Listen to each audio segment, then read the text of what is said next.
ભરૂચ જિલ્લાના અનુસૂચિત 5 વિસ્તારમાં આવેલા વાલિયા તાલુકા મથકે જય આદિવાસી સેના દ્વારા એક વિશાળ વિરોધ રેલીનું આયોજન કરવામાં આવ્યું હતું.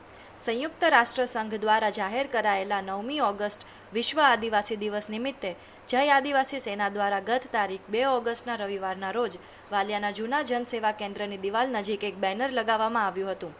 પરંતુ તારીખ 3 ઓગસ્ટની રાત્રે અસામાજિક તત્વો દ્વારા આ બેનરની ચોરી કરવામાં આવી હતી. વિશ્વ આદિવાસી દિવસના બેનરની ચોરી થવાથી સમગ્ર આદિવાસી સમાજ અને તેમની અસ્મિતાનું અપમાન થયું હોવાની લાગણી સાથે સમાજમાં ભારે રોષ વ્યાપી ગયો હતો.